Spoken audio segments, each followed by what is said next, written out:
what did you think about the beginning part with all the stories and metaphors of the book? I thought it was pretty slow and kind of hard to get through, but it also was very packed with all the metaphors from the different religions he was interested in. Oh, yeah. There was at least 3 in there. Yeah. How do you see Pai's character development in the beginning and then at the end? Because in the beginning, he focused on 3 religions and he wanted an answer. He questions due to general curiosity, not because he didn't have faith. I don't believe in religion. Religion is darkness. Darkness, I was puzzled. I thought darkness is the last thing that religion is. Religion is light. Was he testing me? Was he saying religion is darkness the way he sometimes said in the class things like mammals lay eggs to see if someone would correct him? Only platypus, sir. That's also page 27. And then later he believes fully in God's plan and questions other thoughts less. 317, mid-low paragraph. Thank you, and so it goes with God. Silence. What do you think about his character development? I think that he always knew that religion was important, like in that one quote you mentioned, but that his family clearly didn't. At one point, he went to all 3 churches, and I feel like this is really the start of his, religious journey. On page 70, Pai's brother says, "At this rate you're going, if you go to temple on Thursday, mosque on Friday, synagogue on Saturday, and church on Sunday, you only need to convert to 3 more religions to be on holiday for the rest of your life." I feel like everyone made fun of him for this, but that it was something really important to him, and that his family really didn't like religion, which is weird because he was so drawn to it, and that it just really developed whether his parents and family wanted it to or not, and then it ended up being a way to keep him going. Yeah. What did you think about him collecting religions, joining a bunch of different ones? I genuinely think it's cool to experience a bunch of religions before you commit to one. Though, I feel like it's just he was practicing so many at once. On page 73, even his mom says, I don't mean it that way. Listen, my darling, if you're going to be religious, you must be either a Hindu, a Christian, or a Muslim. You heard what they said on Esplanade. And then he responds with, I don't see why I can't be all 3. Mama G has 2 passports. He's Indian and French. Why can't I be Hindu, a Christian, and a Muslim? I think it's cool to look at all your choices before, but he was doing so many at once that he was even mixing religions and mixing their gods, and when one religion is monotheistic and the rest are polytheistic, they combat each other, which I find kind of hard when it comes to religion. Yeah, I feel like if someone wants to make their own religion, that's all for them. But he, on page 209, would say stuff like, this is God's attire, this is God's cat, this is God's ark, these are God's wide acres, this is God's ear. And he's saying it like there's only one God. So then that means that it would kind of cancel out Hindu beliefs, because a whole lot of Hindu religion is that there is multiple gods. There's 30 or something, and he's referring to a god, and I feel like that's kind of contradictory, but maybe he only believes in some things of Hindu. I don't know. What do you think about the adventure that his story takes him on? Oh, I think it was my favorite part. Like you said earlier, the beginning was a little hard to get through, but the adventure part, although sometimes it was really slow and repetitive, it was adventure. It was fun. My favorite part was when he found a little island and he found out that it was eating him and other species. On page 281, the book says, The island was carnivorous. This explained the disappearance of the fish in the pond. This island attracted saltwater fish and its subterranean tunnels. How? I don't know. Perhaps fish ate the algae as gluttonous as I did. They became trapped. This was my favorite part because I thought that was such a unique idea. Like, the island is kind of coming to life, and it's like a phenomenon that is inexplainable, which makes sense because if you're on an adventure, you don't know all the answers. And it was just my favorite part because I thought it was so interesting. Kind of seemed almost unrealistic. Yeah, I would agree, especially because it's such a fantastical idea, but it still has like a horror aspect to it. Mm-hmm. Especially because he started finding human teeth on page 280. It was the size of a rambutan. I got shivers down my spine when I think about it. The size of a cherry. And then it came to light, an unspeakable pearl at the heart of a green oyster, a human tooth, a molar to be exact, surface stained green and finally pierced with holes. Yeah, that literally shocked me when I read it. Yeah, I did not expect teeth. No. I knew it was going to be weird, but I didn't know it was going to be that weird. Another part of this that I loved was that in the movie Life of Pi, the algae was like glowing and the island just looked so fantastical and like green, and in the night it was just so glowy and I loved it. Although I will say it was weird how he only stayed a few nights on the island when in the book he stayed a couple.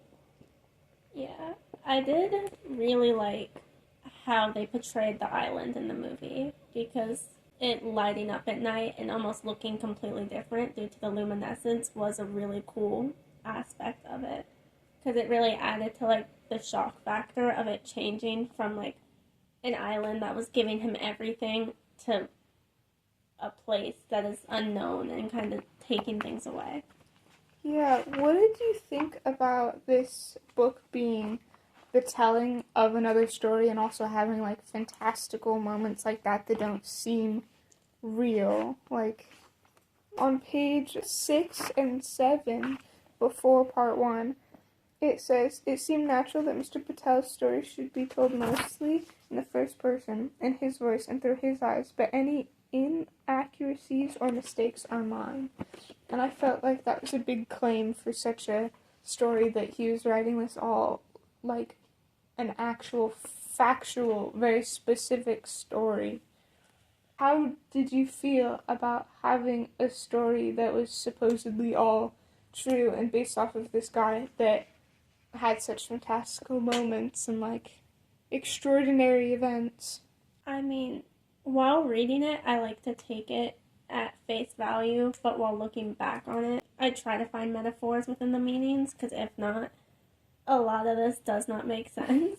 Yeah. So, making a claim like that, fault taking, I guess, it seems a little extreme. Especially because, like, there's so many accurate things that could happen in here that genuinely seem like hallucinations from dehydration. Which is possible. Yeah.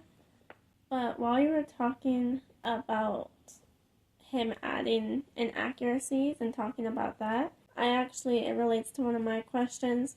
Why would Pi add exotic animals to a story filled with so much pain and suffering, and why do you think he added those specific animals? Or do you think that there was a correlation to the animals in that? Because on page 317, really the only explanation that he gives is while talking with the interviewer. So tell me, since there's no factual difference to you and you can't prove the question either way, which story do you prefer? Which is the better story? The story with the animals or the story without the animals? That's an interesting question. The story with the animals. I would say that I believed that he was telling the truth about the animals. I don't think he had any reason to just lie about having a tiger on board, and to be honest, if he didn't, then it would make it a little less impressive. But I think that he only said that because he was being pressured. On page 303, he said, "You want a story without animals?" "Yes. Without tigers or orangutans." "That's right. Without hyenas or zebras." "Without them." "Without meerkats or mongooses." "We don't want them." "Without giraffes or hippopotamus." we'll plug our ears with our fingers. So I'm right, you want a story without animals. We want a story without animals that'll explain the sinking of the Simpson. Give me a minute, please. And then later he says here's another story. He doesn't say, like, here's the true story. He says another. So he's not, like, validating either of them, per se. I think that he's just saying, like, I'll give you the story you want. And I choose to believe the animal one, because I think that's awesome. That's fair. Overall, how did you feel about the book? Overall, I liked it. There was many parts where it was really hard for me to get through because I usually don't read books that I feel like would be in this theme. I do read a lot more like fantasy books when it comes to my choice, though I would definitely read it again. I feel like for me, I just thought this was overall a fantasy book because I was like, it's supposed to be true, but like, really? Oh, no. What did you think about how much the movie changed about the book? Because, for example, instead of having a friend at the zoo, he met a girl. The island was filmed differently, like you said, how he stayed for a shorter amount of time. For a lot of parts of the movie, it wasn't the same setup like on the ship, even though that's not a big difference. It does affect how the story should have been told, how it was exaggerated about the Mariana Trench, and how the whale actually came up over and crashed into the water. Like, how did you feel about those differences? I feel like the one that bothered me the most was the girl, because, like, I felt like it was weird and random to add a love interest that we would barely see. It's like we didn't even have time to get attached. I wasn't that sad about it because, you know, he lost his whole family, so losing a potential girlfriend wasn't that bad in comparison, and it just felt kind of random and like they didn't need to, and it just made me angry. Like, why make him more sad? Especially just in the place of a friend. Yeah. Instead of giving a friend a tour, he gave a girl a tour. Like, It was just an unnecessary change, I feel. Yeah.